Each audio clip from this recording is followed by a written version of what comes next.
Captain Jake Morrison stared at the sensor readings on his command screen and frowned. The UES Horizon had been exploring the outer rim of human space for 3 months now, mapping new star systems and looking for resources. What they had found, instead, was something that should not exist. "Lisa, run those scans again," Jake said to his chief engineer. Lisa Park looked up from her console and nodded. Her fingers danced across the controls as she ran another deep scan of the massive structure floating in the void ahead of them. "Same results, Captain," Lisa said. "That thing is huge, at least 50 kilometers long and maybe 20 wide. The materials are not like anything we have seen before. The power signature is almost dead, but there is still something active in there." Jake turned to his communications officer.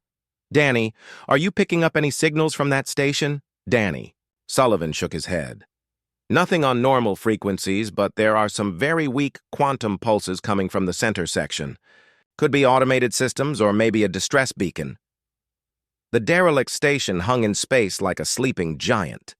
Its surface was covered in symbols and patterns that hurt to look at for too long. Strange lights flickered along its hull in no pattern that made sense to human eyes. "Nina, what do you make of those markings?" Jake asked his science officer. Dr. Nina Walsh had been studying the alien structure since they first detected it 6 hours ago. She looked tired and confused. "Captain, I have run those symbols through every database we have. They do not match any known alien writing system, but the strange thing is, some of them almost look familiar, like I have seen parts of them before, in dreams or something." Jake made his decision. "We go aboard. Lisa, prep a shuttle. Danny, you are with me. Nina, bring your scanning equipment. I want to know what this thing is and why it is sitting out here in the middle of nowhere." The shuttle bay doors opened, and the small craft moved toward the alien station.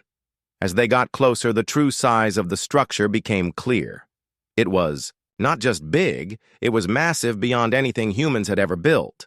Sections of it stretched away into darkness, and Jake could see that parts of the station seemed to go on forever. "There," Lisa said, pointing to a section of the hull. "That looks like it might be a docking port. The design is different, but the basic idea seems the same."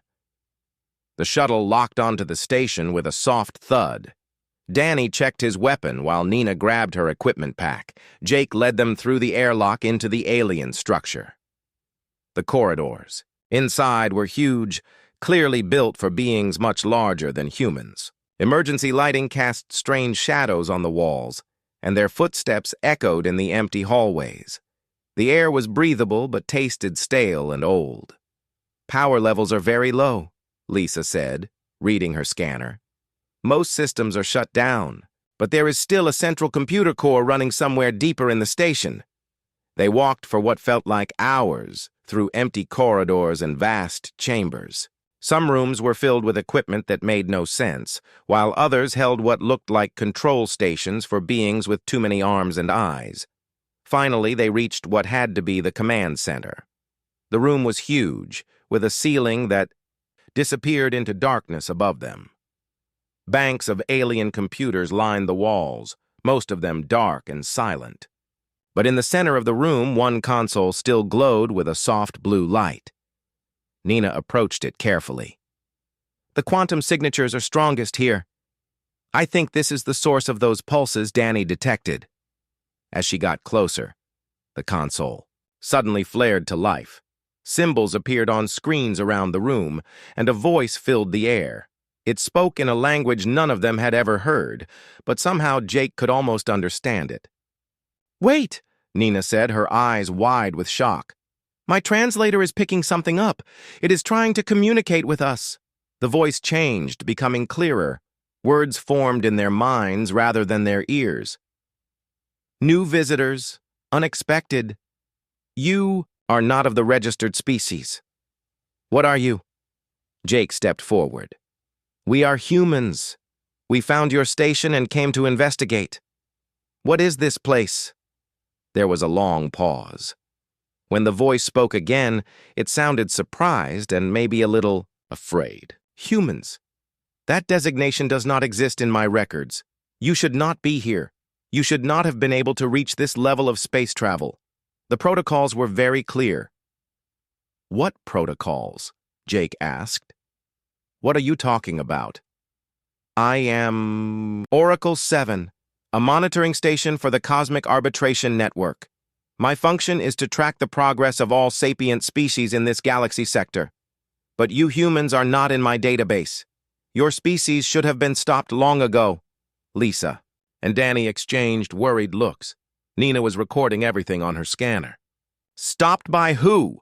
Jake demanded. By the network, by the rules of the great game. Every species must pass the tests or be eliminated. Those are the rules that have existed for millions of years, but somehow you humans have bypassed the initial screening phase. This should not be possible. The console flickered and more screens came alive around the room. Jake saw star maps with thousands of systems marked in different colors. Red marks seemed to indicate dead systems, while green ones showed active civilizations. There were far more red marks than green ones. The network is failing, Oracle 7 continued. I have been trying to send warnings for decades, but my transmission power is too weak. The overseers have not responded to my reports about the humans. But you are here now. Perhaps there is still time. Time for what? Jake asked. Time to warn your species. The game was designed to be unbeatable. The network has been controlling the rise and fall of civilizations for longer than your species has existed. And now that you have been discovered, they will come for you. The station suddenly shuddered, and warning lights began flashing throughout the command center. They know you are here, Oracle 7 said urgently. You must leave now and warn your people. The game is rigged and humans were never meant to play it at all. Commander Alex Rodriguez crouched behind a piece of twisted metal and watched the arbitration hub through his scope. The massive structure floated at the center of the galaxy like a dark jewel, its surface crawling with ships from a dozen different alien species. Getting inside had taken 3 weeks of careful planning and 2 dead crew members. Are you sure about this, Alex? Whispered Sergeant Pete Jackson, the team's demolitions expert. That thing is bigger than a moon and probably has more weapons than the entire Earth fleet. Alex nodded grimly. Oracle 7's data was clear. This is the control center for the whole network. If we want answers about what humanity is facing, this is where we find them. The stealth ship Nightfall had brought them within transport range of the hub, but from here, they were on their own. Alex's team of 6 Marines carried the most advanced infiltration gear Earth could build, but they were still just humans trying to break into a facility that had been secure for thousands of years. Lisa's modifications to our equipment should mask us from their sensors, Alex said into his comm, but once we are inside, we go quiet.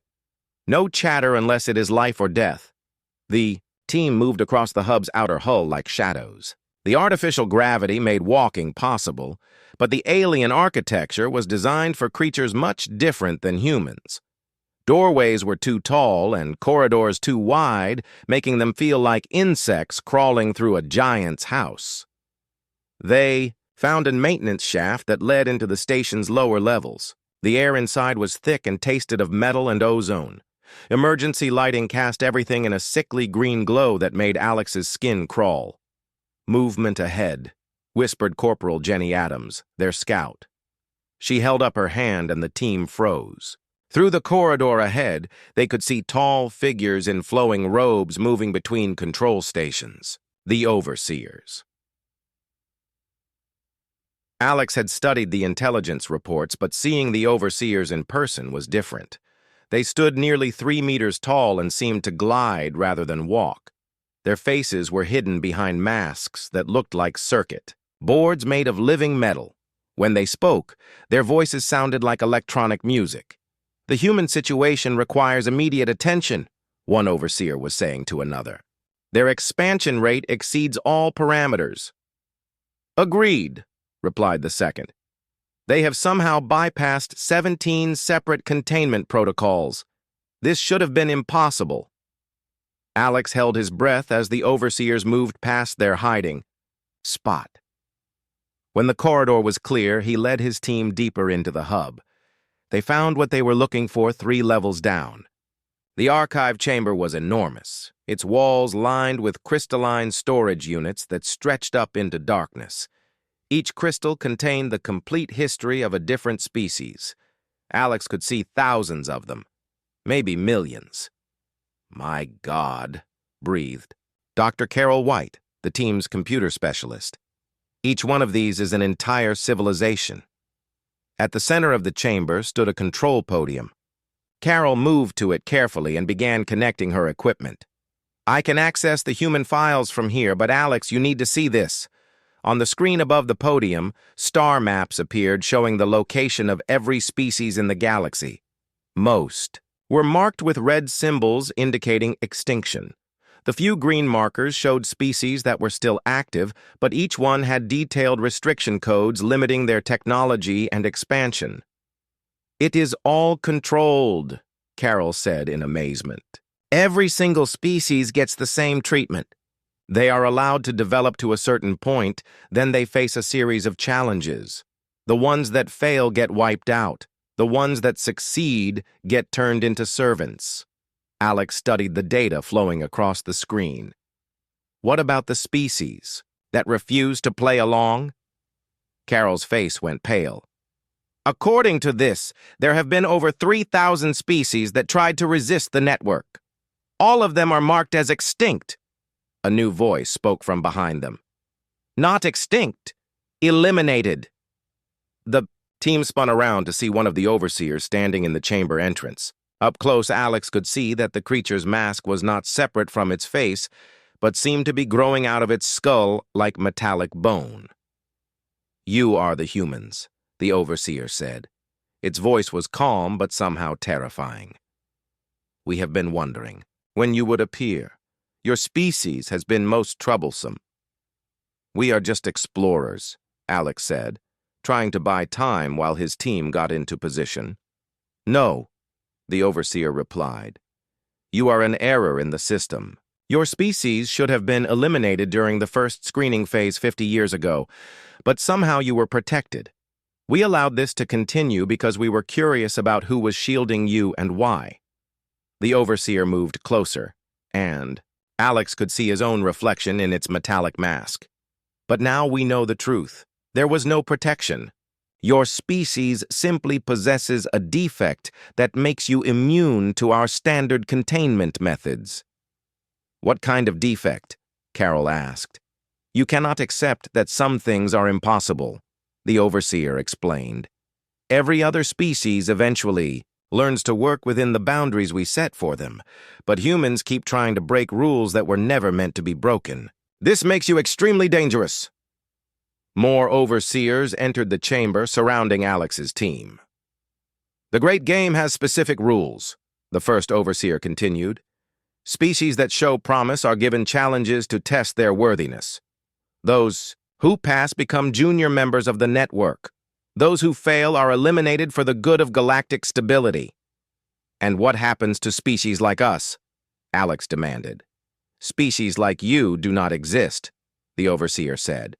"We have been conducting the Great Game for over 10 million years. Every race eventually learns to accept their limitations, but your species seems incapable of this basic lesson." Jenny Adams had been slowly moving toward one of the archive crystals.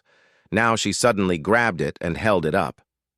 "What about this species?" she asked, pointing to the markings on the crystal. "What was their defect?"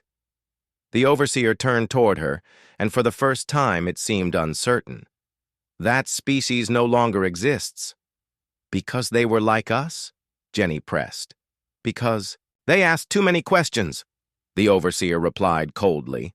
Alex realized with growing horror that they had walked into a trap. The overseers had wanted them to come here, wanted them to learn the truth. "You are going to use us as an example, aren't you?" he said. "Show the galaxy what happens to species that do not play by your rules." "Exactly," the overseer confirmed. "Your elimination will serve as a lesson to any other species that might consider resistance. But first, we wanted you to understand the scope of what you face. The network controls over 90% of this galaxy. We have resources and weapons beyond your comprehension. Fighting us is not just impossible, it is meaningless. Carol was still working at the control podium, her fingers flying over her equipment. "Alex," she whispered, "I am downloading everything I can. But we need more time." The overseer heard her. "Take all the time you need. Learn about every species we have eliminated. Understand the fate that awaits any civilization that refuses to accept the natural order. Your people will surrender when they see what happened to all the others." But Alex was not listening anymore. He was thinking about Oracle 7's final words. The AI had said the game was rigged, but maybe that was the point. Maybe the real test was not passing the challenges, but realizing that the challenges themselves were the trap. "You made one mistake," Alex said to the overseer. "What mistake?" "You assumed humans would react like every other species. But we do not give up when we are told something is impossible. We just get angry." The overseer's mask seemed to shift, showing what might have been confusion. "Anger will not help you. Nothing can change the outcome." Alex smiled grimly. "Maybe not. But humans have a saying, if you cannot win the game, change the rules." The emergency alarms were screaming throughout the arbitration hub when Alex Rodriguez and his team made their escape. Behind them, the overseers moved with deadly purpose, no longer pretending to be curious observers. The trap had been sprung, and now humanity would face the full weight of the network's wrath. "Move! Move! Move!" Alex shouted as his team ran through corridors that seemed to be changing around them. The hub's security systems had activated, and walls were shifting to block their path while automated weapons emerged from hidden panels. Carol White clutched her data recorder to her chest as they ran. "I got most of it," she gasped. "The locations of other archive hubs, the communication frequencies, even some of the command codes. Will it be enough?" Pete Jackson asked, while firing at a security drone that had rounded the corner ahead of them. "It has to be," Alex replied. They reached their extraction point just as the Nightfall's engines powered up. The stealth ship was already taking fire from hub defense systems, but Captain Roy Barnes held position long enough for the team to get aboard. "Go, go, go!" Alex yelled as they tumbled through the airlock. The ship lurched away from the hub just as a massive energy beam cut through the space where they had been moments before. "Jump coordinates locked in," reported the ship's navigator, Lieutenant Kim Foster, "taking us home." But as the Nightfall entered hyperspace, none of them knew they were already too late. On Earth, President Catherine Stone was in the middle of a cabinet meeting when the sky began to change. At first it looked like a strange aurora, bands of purple and gold light dancing across the atmosphere. Then the lights began to form shapes, and those shapes began to form words. "Citizens of Earth." The voice spoke directly into every human mind simultaneously. "You will cease all expansion beyond your current territories. You will recall all exploration vessels. You will submit to network authority for immediate processing." Catherine rushed to the White House Situation Room, where General Frank Miller was already coordinating with defense stations around the world. The main screen showed a view of space above Earth, and what Catherine saw there made her blood run cold. Ships. Thousands of them. They filled the space around Earth like a metal cloud, each one larger than anything humanity had ever built. They had appeared without warning, bypassing every detection system Earth possessed. "How is this possible?" Catherine demanded. "We should have seen them coming from light years away." "They did not travel through normal space," Dr. Linda Hayes explained from her station. Linda was Earth's leading expert on alien technology, though until today that had been mostly theoretical work. "These ships use some kind of dimensional folding system. They can appear anywhere instantly." The alien voice spoke again, but this time it came from the communication systems rather than directly into their minds. "I am Archon Veltar of the Bay Zephyrian Overseers. Your species has been found in violation of galactic stability protocols. You have expanded beyond approved boundaries and developed technologies without network authorization. Catherine stepped forward and activated the global communication system. This is President Stone of Earth. We were not aware of any galactic authority. We are peaceful explorers seeking knowledge and friendship with other species. Ignorance is not an excuse, Veltar replied coldly. Your species should have been contained decades ago. The failure to implement proper controls has allowed you to become a threat to galactic order. On the main screen, one of the smaller alien ships moved toward Mars. Catherine watched in horror as a single beam of energy lanced out from the vessel and struck the research station there. In seconds, the facility that housed 300 scientists and their families simply ceased to exist.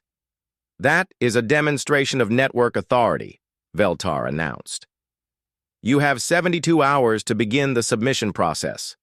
All human, military forces will stand down. All space-capable vessels will return to Earth for decommissioning. Failure to comply will result in the elimination of your species.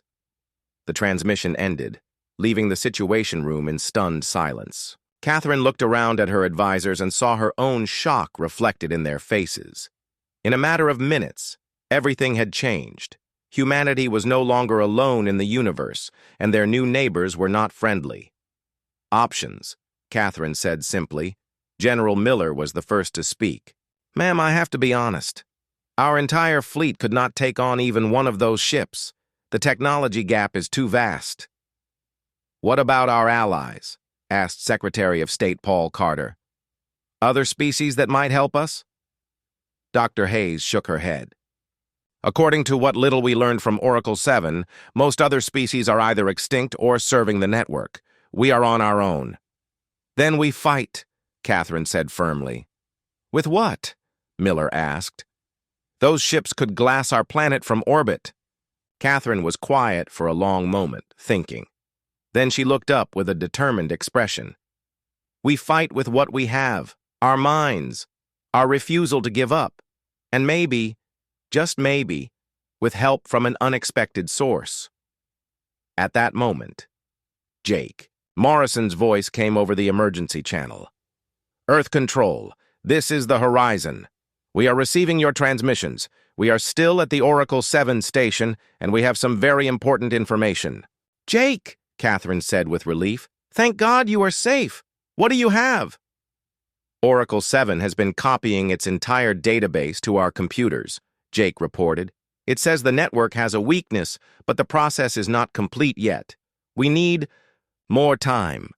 On the screen, several of the alien ships began moving toward Earth's moon. Catherine could see construction beams extending from their hulls, and within minutes, they had erected some kind of monitoring station on the lunar surface. Time is something we may not have, Catherine replied. They are setting up surveillance posts. There is something else, Jake continued. Oracle 7 says humanity is not the first species to reach this point. There have been others who discovered the truth about the network, but they all made the same mistake. What mistake? Catherine asked. They tried to fight the network using the network's own rules. They challenged the overseers to fair combat or tried to prove their worthiness through the official channels. But the system is designed to make sure that approach fails. Dr. Hayes leaned forward. What is Oracle 7 suggesting we do instead? Jake's voice carried a note of excitement mixed with fear. It says we need to stop thinking like every other species has thought for millions of years. Instead of trying to win the game, we need to break it completely. How do we break a system that controls most of the galaxy? Catherine asked. Oracle 7 is not sure yet, but it says humans have something no other species has ever possessed, a complete inability to accept that some things cannot be changed. The alien voice of Veltar interrupted them. Attention, humans. We have detected unauthorized transmissions from your exploration vessel. The ship will return to Earth immediately or be destroyed. Catherine looked at the screen showing the massive fleet surrounding her world. Then she looked at her advisors, seeing the same stubborn determination in their eyes that had carried humanity from caves to the stars. "Jake," she said into the communicator, "you have as much time as Oracle 7 needs. We will handle things on this end." "Ma'am," General Miller said quietly, "how exactly are we going to do that?" Catherine smiled grimly. "The same way humans have. Always handled impossible situations, Frank. We improvise." Above Earth, the alien fleet continued to grow as more ships arrived through dimensional folds. But in a forgotten station at the edge of space, an ancient AI worked frantically to transfer knowledge that might change the balance of power in the galaxy. The game was rigged, but for the first time in millions of years, someone was getting ready to rewrite the rules. President Catherine Stone stood before the global communication array, knowing that her next words would either save humanity or condemn it to extinction. Behind her, technicians worked frantically to boost the signal strength using modifications, based on Oracle 7's data. This message would not just reach Earth, but every world in the galaxy. "Citizens of Earth," Catherine began, her voice steady despite the impossible odds they faced. 48 hours ago, we learned we were not alone in the universe. We also learned that our new neighbors want to destroy us for the crime of being free. Above Earth, Archon Veltar watched the human transmission from his command ship with what passed for amusement among his species. The human leader was about to make the same defiant speech that dozens of other species had made before their elimination. It would make no difference. But today, Catherine continued, we send a message not just to Earth, but to every thinking being in this galaxy. The game ends now. Veltar's amusement faded as he realized the human transmission was somehow reaching beyond Earth's local space. His communications officer, a tall creature covered in silver scales, turned toward him with obvious confusion. "Archon, the humans are using frequencies that should be impossible for their technology level. The message is reaching archive hubs throughout the galaxy." "Cut the transmission," Veltar ordered. "I cannot, Archon. They have somehow accessed network communication protocols. Our own systems are carrying their signal. On worlds throughout the galaxy, beings who had lived under network control for thousands of years heard Catherine's words and felt something they had forgotten how to feel. Hope. "For millions of years," Catherine's voice continued, "the Cosmic Arbitration Network has decided which species live and which die. They call it the Great Game. But games are supposed to be fair. Games are supposed to have rules that everyone can understand. This is not a game. This is slavery disguised as order." Major Danny Sullivan crouched behind a makeshift barricade on Earth's moon, watching the alien monitoring station through his rifle scope. His Special Forces team had been tasked with the impossible: disable network surveillance while Earth's defense fleet engaged ships that could vaporize planets. "Danny, you getting this transmission?" came the voice of his demolitions expert, Sergeant Betty Clark. "Every word," Danny replied. "The president is either very brave or very crazy." "Maybe both," Betty said, "but damn if she is not right." The alien station ahead of them was protected by energy shields that could stop any weapon Earth possessed. But Lisa Park had spent the last day studying Oracle 7's technical data, and she had found something interesting. The shields were designed to stop weapons, not people. "Remember," Danny said to his team, "we do not try to destroy the station. We just need to get inside and plant Lisa's little surprise." The surprise was a virus designed to spread through network systems, not to destroy them but to unlock them. If it worked, species across the galaxy would suddenly find themselves free to think thoughts that had been blocked for millennia. Catherine's voice continued across the galaxy. "The network claims they maintain order and stability. But what kind of order is built on the bones of entire civilizations? What kind of stability requires the elimination of anyone who asks questions?" On the archive hub, where Alex Rodriguez had barely escaped, Overseer technicians scrambled to cut the human transmission. But every time they blocked one frequency, the signal appeared on another. The humans were somehow using the network's own quantum communication system against itself. "This is impossible," one technician reported to the hub commander. "The humans should not have access to these protocols." "Yet they clearly do," the commander replied coldly.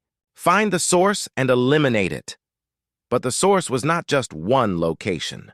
Oracle 7 had spent days uploading its knowledge to every human ship and base in space. Now that information was spreading through Earth's communication networks faster than the overseers could track it. Dr. Nina Walsh stood in her laboratory beneath the Pentagon, surrounded by alien technology that should have been incomprehensible to human science. But Oracle 7's data had given her the keys to understanding, and what she was learning changed everything. "The quantum locks are not just in their computers," she reported to Catherine over a secure channel. "They are in the overseers themselves. The network has been modifying their brain patterns for so long that they literally cannot think certain thoughts." "What kind of thoughts?" Catherine asked. "Thoughts about freedom, about change, about the possibility that their system might be wrong," Nina explained. "The overseers are not evil, Madam President. They are prisoners of their own programming," Catherine absorbed this information while continuing her broadcast. "The beings who run the network are not monsters," she said, her words reaching species who had never heard such concepts before. "They are victims of a system that has forgotten its original purpose. But we remember what freedom feels like. We remember what it means to dream of something better." On distant worlds, beings who had served the network for countless generations suddenly found themselves thinking impossible thoughts. What if the humans were right? What if there was another way? Veltar felt something he had not experienced in thousands of years: uncertainty. His species had served the network since before Earth's sun was born, and the idea of questioning that service was literally painful to contemplate. But somehow, the human words were making him consider possibilities that should have been blocked by his neural conditioning. "Archon," his communications officer reported, "we are receiving reports from archive hubs throughout the sector. Some species are beginning to resist containment protocols." "That is impossible," Veltar replied automatically. "The conditioning prevents such behavior. Nevertheless, it is happening. The human transmission appears to be having an effect on quantum-locked populations." Danny Sullivan's team had reached the alien monitoring station. The energy shields sparked harmlessly around them as they passed through, designed to stop projectiles and energy beams, but not living beings. Inside, the station was filled with crystalline computers that hummed with alien power. Betty Clark began setting charges while Danny accessed the central console using codes that Lisa Park had extracted from Oracle 7's database. "Package delivered," Danny reported. "Lisa's virus is uploading now." The virus spread through the monitoring station systems and then jumped to the network's communication grid. Across the galaxy, quantum locks began to fail as the programming that had kept species obedient for millions of years started to unravel. Catherine's transmission reached its climax. The game was rigged from the beginning, but games can be changed. Rules can be rewritten, and today we start writing new ones. Not rules imposed by force, but rules agreed upon by free beings who choose to work together instead of being forced to serve.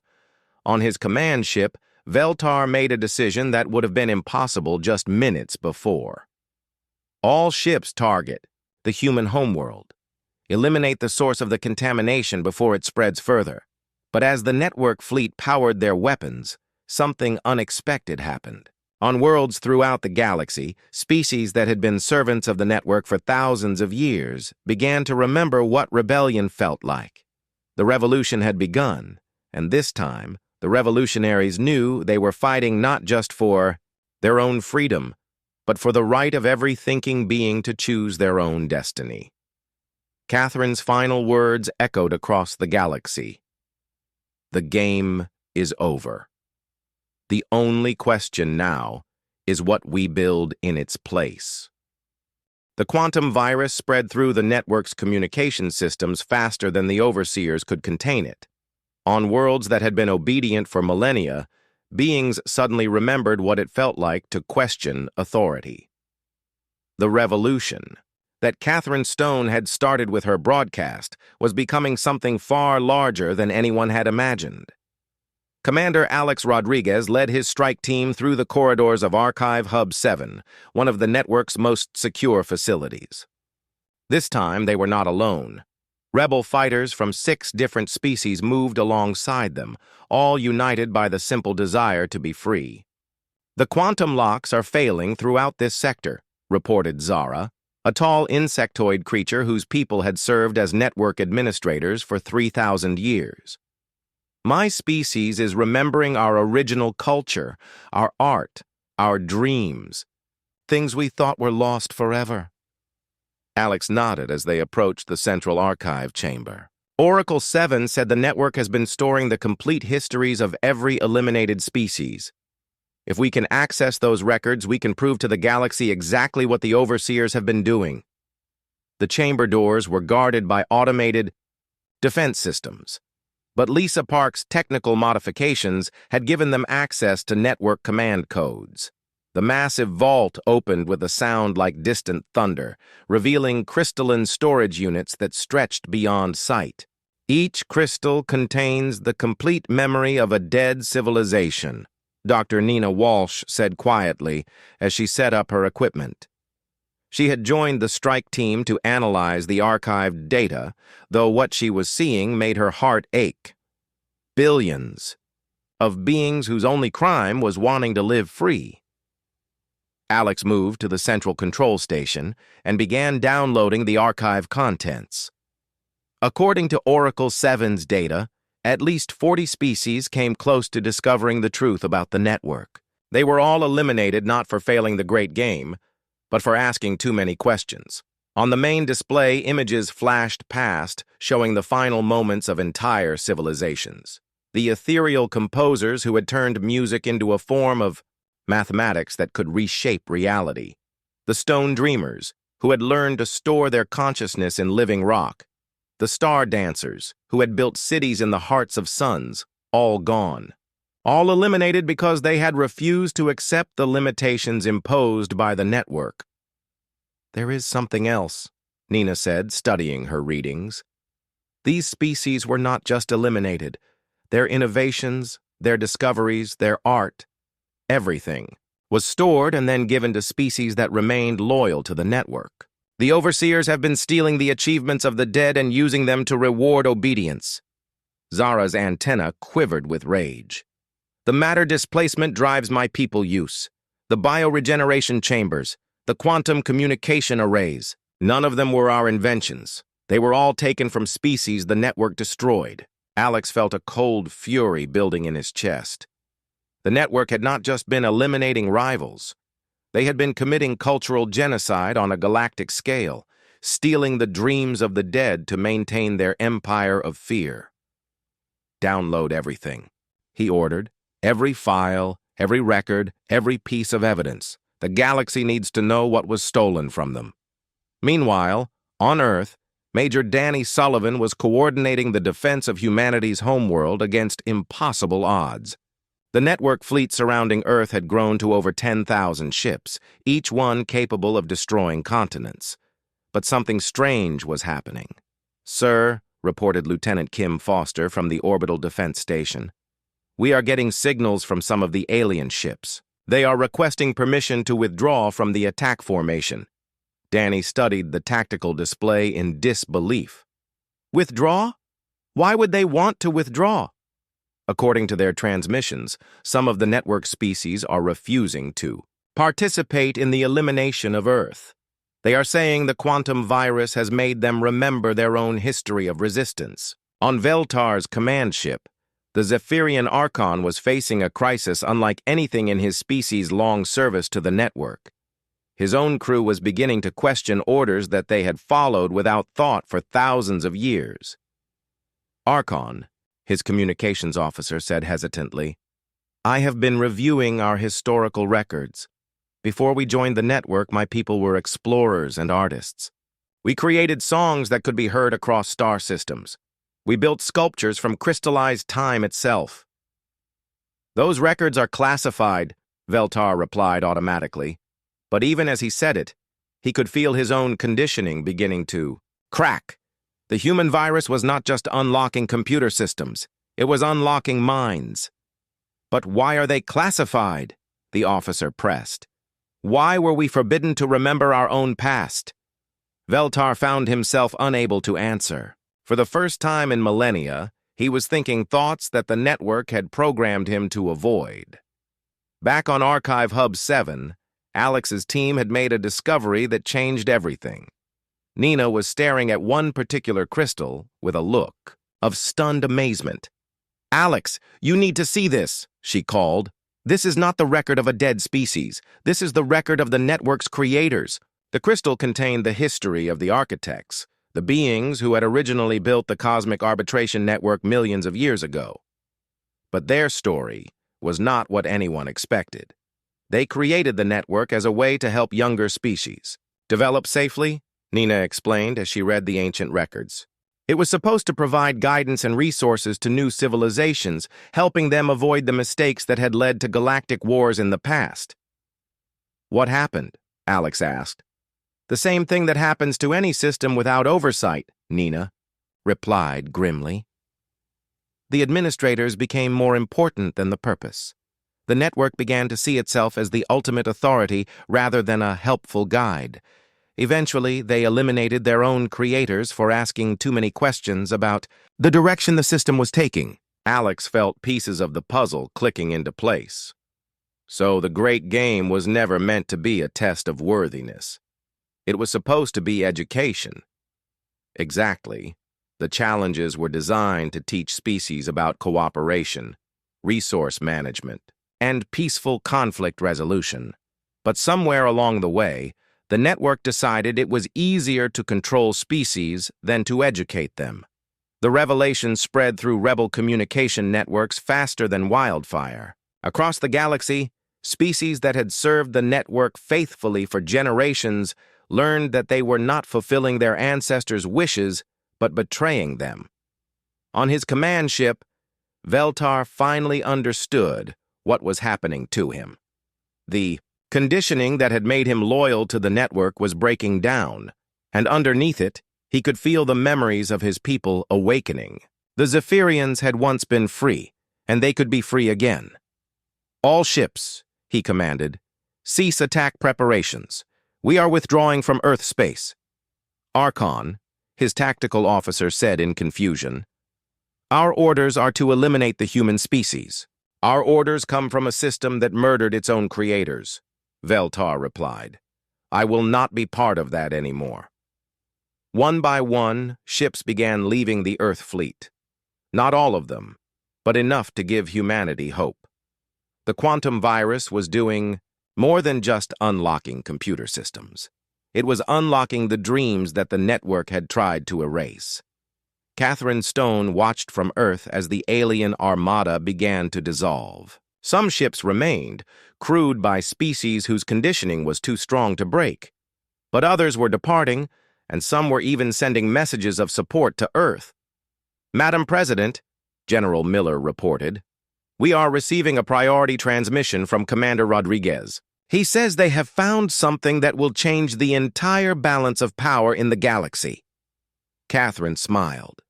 Humanity had started this revolution by refusing to accept that some things could not be changed. Now it looked like they were going to finish it by giving other species the same choice. The game was not just ending. It was being replaced by something that had not existed in the galaxy for millions of years, the freedom to choose your own destiny. 6 months after the quantum virus had spread across the galaxy, Jake Morrison stood in the command center of what had once been called the Arbitration Hub. Now it was known as the Freedom Station, and representatives from over 200 liberated species were working together to build something the galaxy had never seen before, a truly democratic interstellar government. The Galactic Liberation Council is now in session, Jake announced. He had never wanted to be a politician, but somehow he had become the first elected director of the council, chosen by beings from across the galaxy who saw him as a symbol of the revolution that had set them free. The council chamber was a marvel of cooperative engineering. Species that had been enemies for millennia now worked side by side, sharing technologies and ideas that had been locked away by the network. For millions of years, the air recycling system used Zephyrian atmospheric processors enhanced with human efficiency modifications. The communication network combined insectoid quantum resonance with crystalline storage matrices developed by the former archive keepers. First, order of business, Jake continued, is the final disposition of the remaining network loyalists. About 30% of the galaxy's species had been unable to break free from their conditioning. They continued to believe that the network's authoritarian system was necessary for galactic stability, and some had formed a resistance movement called the Order Preservation Alliance. Commander Alex Rodriguez, now serving as the Council's military coordinator, stepped forward to give his report.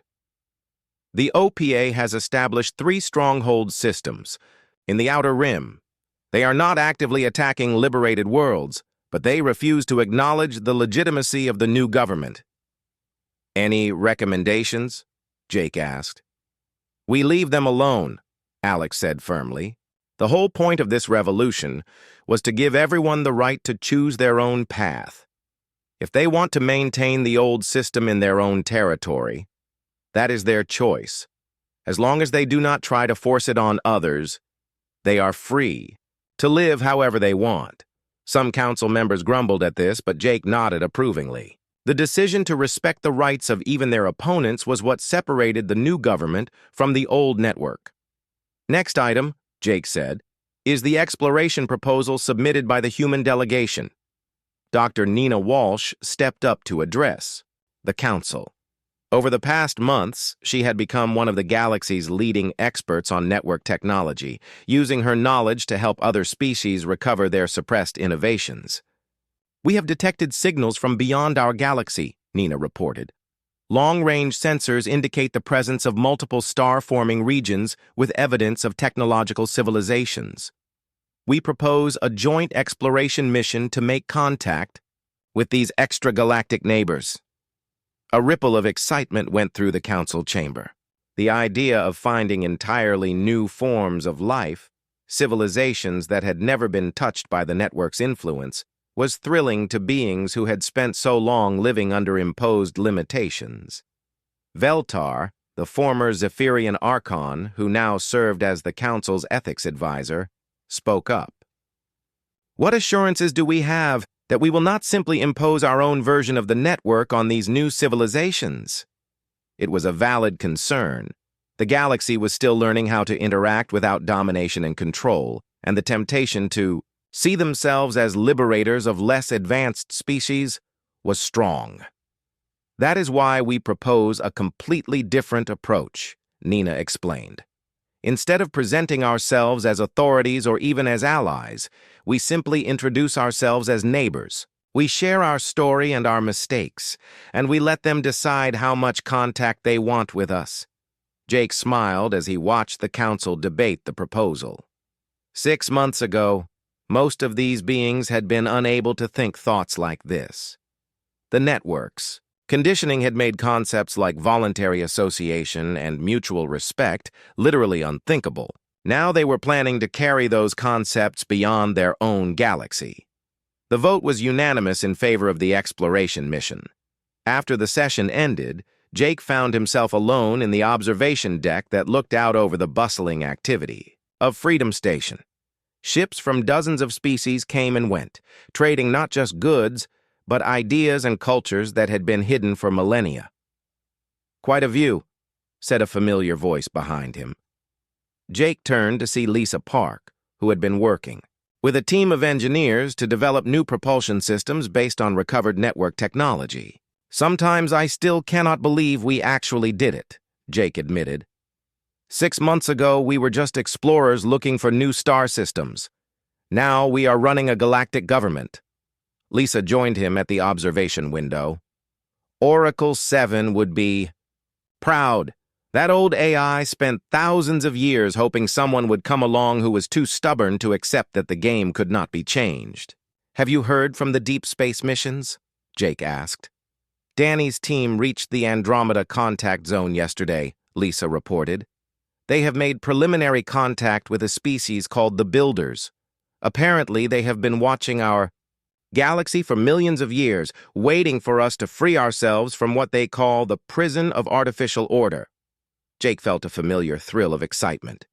Even after everything they had accomplished, there were still new worlds to explore and new beings to meet. The difference now was that they were exploring as partners rather than conquerors. There is something else, Lisa said with a grin.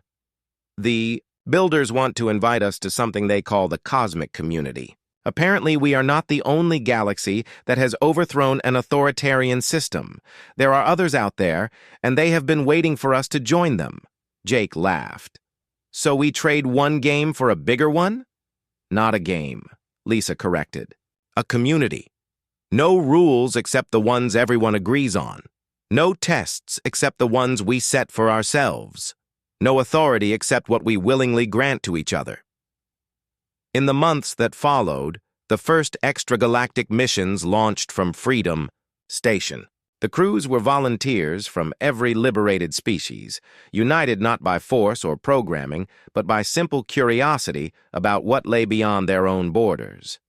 The reports they sent back transformed the galaxy's understanding of itself. The network had not been unique. Dozens of galaxies had fallen under similar systems of control, and dozens more had found ways to break free. The universe was full of civilizations that had learned to balance freedom with responsibility, diversity with cooperation. Jake Morrison, who had started as an explorer and become a reluctant politician, found his true calling as an ambassador to the cosmic community. He spent his days helping other species learn what humanity had taught the galaxy, that any system worth having should be one that people choose freely, rather than one imposed by force.